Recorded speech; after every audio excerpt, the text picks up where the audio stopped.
네, 안녕하세요. 마음우체국입니다. 여러분들의 사연이 도착했습니다. 저는 무언가 신경 쓰이고 거슬리는 일이 생기면 뭔가 마음의 안정이 들 때까지 계속 반복해서 확인하고 다시 처음부터 다시 시작하거나 등등 너무 심각합니다. 예를 들어 옷을 개고서 그 옷이 각이 잘 잡혀 있는지 주름이 생기지 않았는지 등을 계속 반복해서 확인하면서 계속 불안해하고 또다시 옷을 개고 이런 예 말고도 별의별 사소한 거에 다 저러고 삽니다. 이러한 반복해서 확인하고 행동하는 것 때문에 너무 힘들고 제발 좀 그만하고 싶네요. 지금 사연 주신 분의 증상에 대해서 설명을 하자면 기본적으로는 강박 증상에 가깝습니다.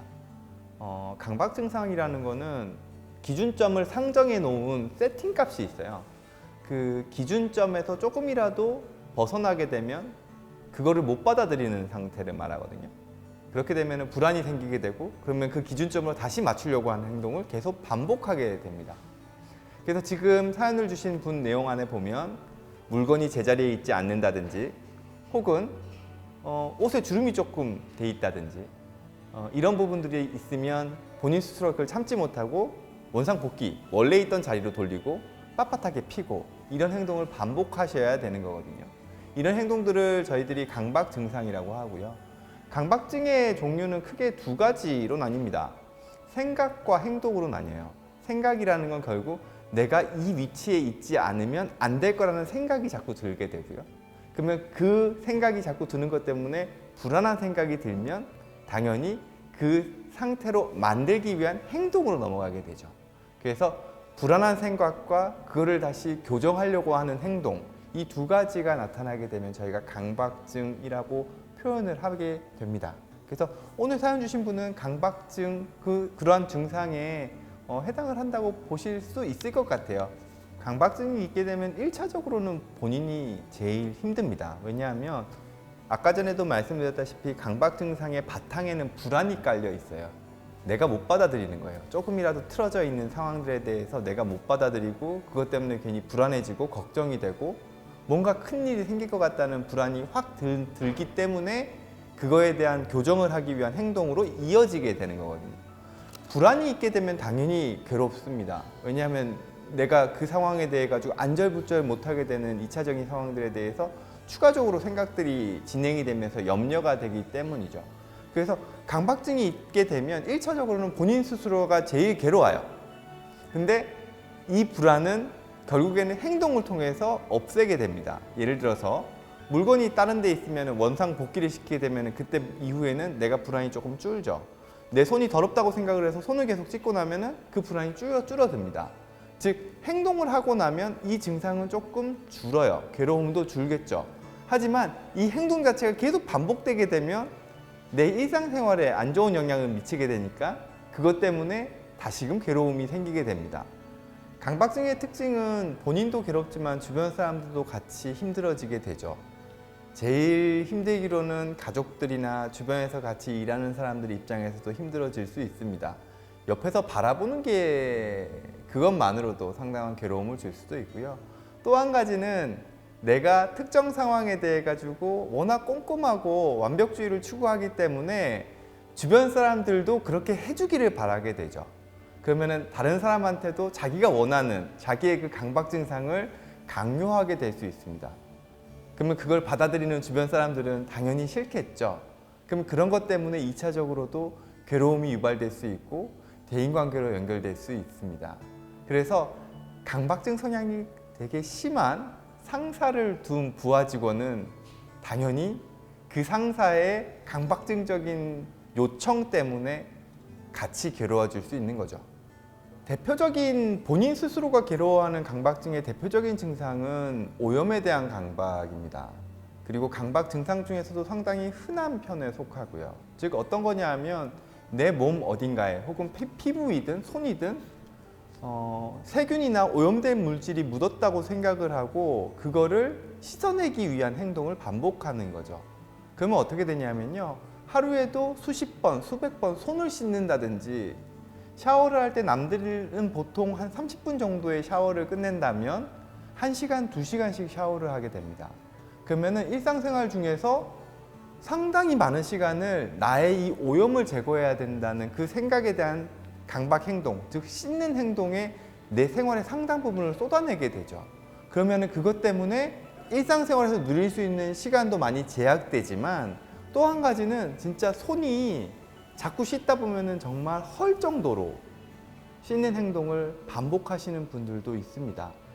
이런 분들은 사실 치료를 반드시 받으셔야 될 것 같고요. 치료를 받게 되면 또 상당 부분의 증상이 개선될 수 있기 때문에 심한 강박 증상, 그게 나의 일상생활을 방해한다면 전문가를 통한 치료를 꼭 권해드리고 싶습니다.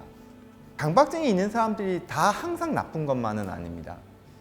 소위 말해서 질병으로서의 강박증은 일상생활에 상당한 악영향을 미치고 반드시 치료를 받으셔야 되는 부분들이 있지만, 일상생활에 큰 지장을 주지 않는 강박적인 성향은 은근히 우리 삶에서 도움이 될 수 있습니다.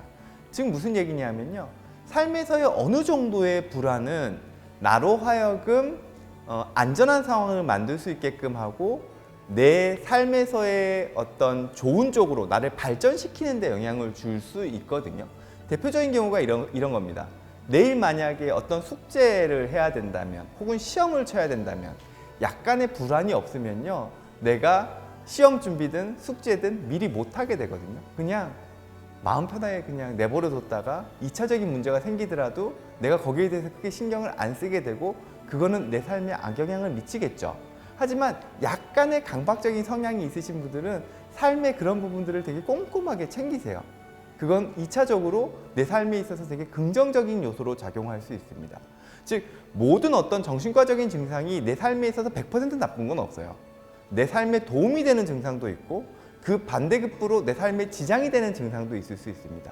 그렇기 때문에 어느 정도 내가 강박적인 성향이 있다고 하더라도 그 성향이 내 삶에, 나의 직업에, 나의 일상생활에 어느 정도의 도움을 더 주고 있다면 그 증상은 그냥 정상적인 반응이라고 생각하시고 잘 받아들이시는 게 더 중요할 수도 있습니다. 최근에는 약물 치료가 상당히 효과가 좀 있는 편입니다. 그리고 강박 증상이 치료가 필요할 정도로 심한 상황에서는 당장 나의 일상생활에 큰 지장을 주고 있기 때문에 효과적인 치료가 좀 필요하죠. 그래서 1차적으로는 약물 치료를 좀 권해드리는 편입니다. 대표적인 약물이 우울증 약물을 같이 사용하게 되는데요. 아까 말씀드렸다시피 강박 증상의 초기 증상은 나의 불안에서 시작을 합니다. 그 불안을 낮춰주기 위한 약물 치료가 병행이 되면 불안이 좀 줄게 되고, 그러면 강박 행동도 같이 줄어드는 경향을 보이거든요.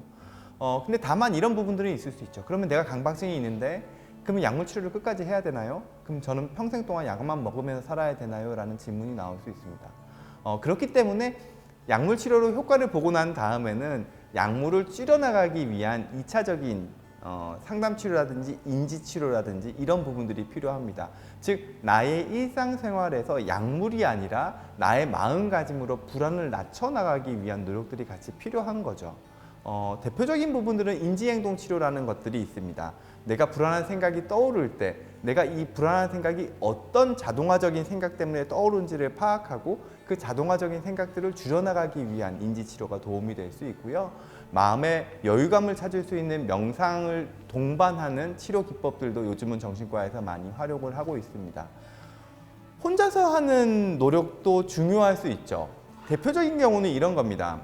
내 손에 오염물질이 묻었다고 생각을 하게 되면 그 다음에는 스스로 손을 씻는 행동으로 넘어가게 되겠죠. 하지만 그 행동을 한번 참아보는 겁니다.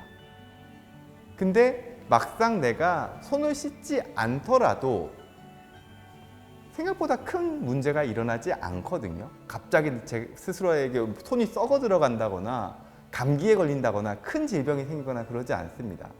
그런 내가 괜찮다는 것을 지속적으로 반복해서 경험하는 것, 그거는 나로 하여금 불필요한 오염에 대한 불안을 줄여줄 수 있거든요.